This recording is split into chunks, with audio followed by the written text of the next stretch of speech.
The Art of Yoga by Bharat Thakur Artistic Yoga, written and recited by Sneha. Part 6. The Fivefold Mind. When in dire situations, crossroads of making decisions, there is a voice, there is someone seated deep in the heart who says, "I want this, let's do this." The choice may sound frightful to the mind, yet intuition overrides it. What we do after that is a matter of courage, a dive into the river.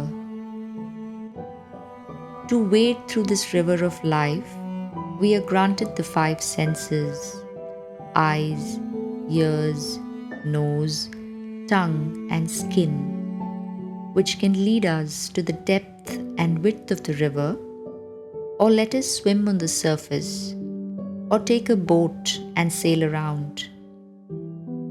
A disciple is someone who is ready to discard the boat, dive into the depth, explore the width, only to effortlessly float while the river carries him and he merges into the ocean. Effort is needed, for without effort it is not possible. But with effort alone, not everything is possible. Some grace is of tremendous help. These five senses, the gatekeepers of the inner world, feed information to the mind, which is a product of duality, and the mind weaves it all into a beautiful story. There is a narrator and there is a witness in all of us, and witnessing molds the story in ways we may not be able to fathom. If one can witness or observe closely the narration of the mind, the story would begin to fall apart, and one would begin to see the subtler dimensions of the mind and the heart. A master or sensei is the greatest listener there is. That is his skill, his power, his magic. He can listen to the sigh in the breath, the movement in the eyes, the restlessness in the feet, the potential presence hidden in the heart.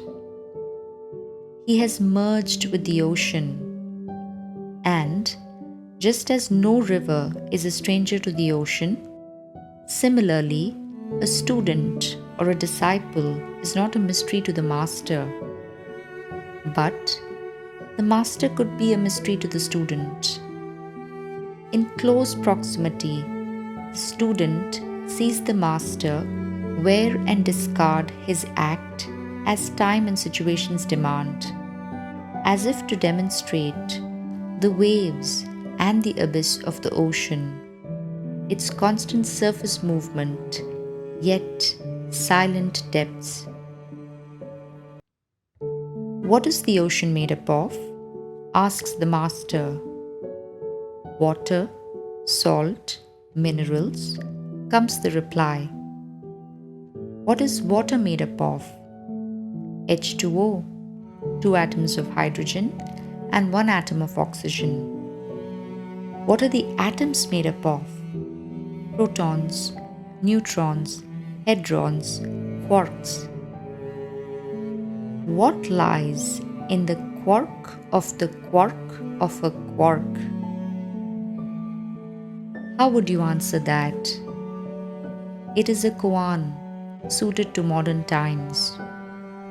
A koan is a dialogue, question, or statement which is used in the Zen tradition to provoke a doubt or test a student.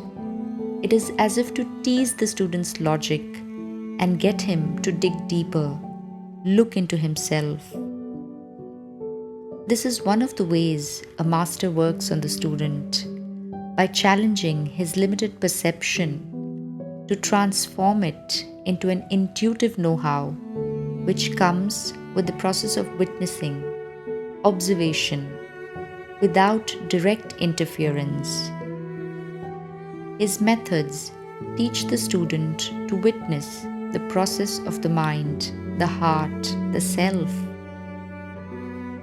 Masters seldom convey their methods in lengthy conversations. It could simply be a glance, a touch, a whack, a yelling sometimes, a technique. So, the information fed to the mind through the senses is played out in the 5 modifications or vrittis, namely correct knowing, incorrect knowing, imagination, sleep, and memory. As the Yoga Sutra states, pramana, vipareya, vikalpa, nidra, smritiye. The unfolding of these modifications results in unique impressions and expressions in every student. So some are action-oriented, some thrive with emotion, some are inquisitive, some are followers.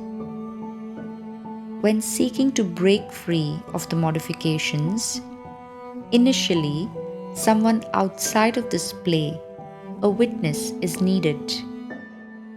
A master is that witness or listener who can read the state of being, the state of emotions or bhav in a student and guide him on this path to freedom, the path of yoga. There is a process of initiation or diksha which makes a disciple out of a student. Diksha comes from the root word drik, to see. A master initiates and connects the disciple to the process of seeing the subtleties of the heart, to become a witness unto one's own self. A master offers the initial momentum by pointing in the required direction and guiding along the way. So how does one break free from the play of the mind? Witnessing. Through the process of witnessing, one becomes centered, and to be centered is to be a disciple. To be centered is to connect to the inner chord, a space beyond the modifications, where the prana is channelized into the sushmna nadi, which runs through the spinal cord and connects all the vital chakras, the nerve plexus along the way, and is associated with awakening of the inner potential. This connection can also be activated through intense practice of pranayama techniques, which cleanse and balance the ida and pingala nadi, running through the left and right nostril, so that the prana can flow freely through the sushmna nadi and revitalize the physical, the breath, and the mental body. Many techniques are available in yoga for this purpose. To find the relevant technique is the first step of this journey. Legends say sushmna nadi is naturally activated while in the presence of masters and seers, provided one is receptive to the phenomenon. Let's end today with a few lines. A dive into the river. You swim, you thrive, or you drown and die. Either way, you emerge on the other side. Again, life throws a choice or two.